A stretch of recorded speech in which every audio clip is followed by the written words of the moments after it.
When Fort Drum expanded in 1940 and the families and villagers had to leave, the cemeteries were left behind.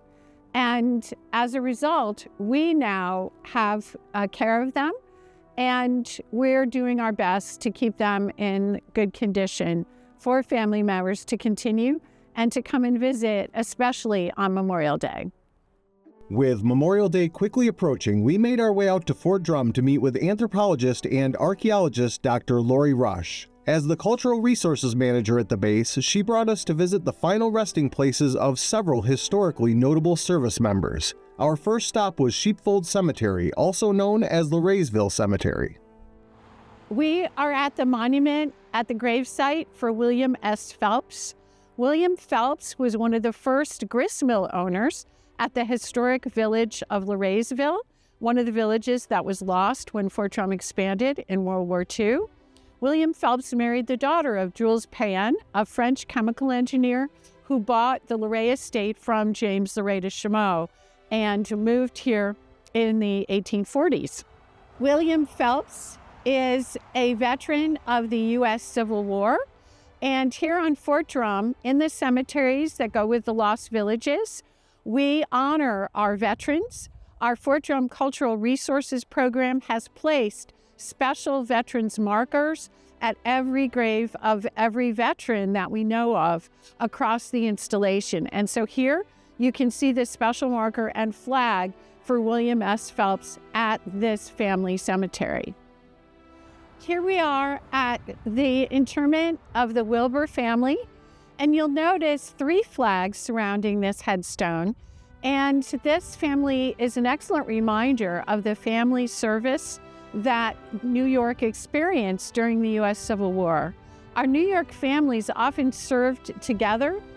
The Wilbur family, these gentlemen returned home, but it's important to remember that during the Civil War, men of all ages served, and it wasn't unusual for the father and sons to go to war together, leaving the female family members to run the farms and businesses.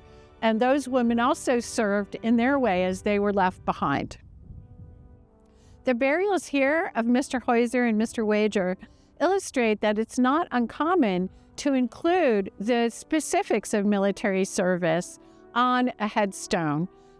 Quite often, military service is a very, very important component of someone's life and it deserves to be mentioned and remembered, especially on Memorial Day. Here, you'll notice that these 2 gentlemen served in an artillery unit in the Civil War, and this service is remembered here. We often can learn so much about the past, and so that kind of information helps us build a really excellent picture of military service throughout all of America's wars. After departing Sheepfold Cemetery, Dr. Rush took us past the Fort Drum gates for a short hike up to the Quaker Cemetery. There we learn the story of a man who found himself caught between 2 opposing moral imperatives. We're here at a very, very special burial. This is Caleb Slocum. As many of you know, Quakers are conscientious objectors. They don't believe in violence in any form. But they were also abolitionists and very strongly opposed to slavery.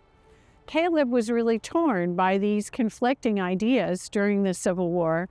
And when Caleb decided to enlist, he actually walked to Watertown to the volunteer enlistment office.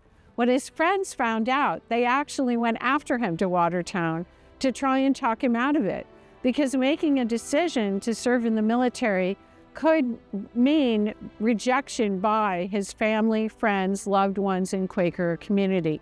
Nevertheless, as you can see from the epitaph on Caleb's stone, he did choose to serve, and we are honoring his service with this memorial, and we will remember him on Memorial Day.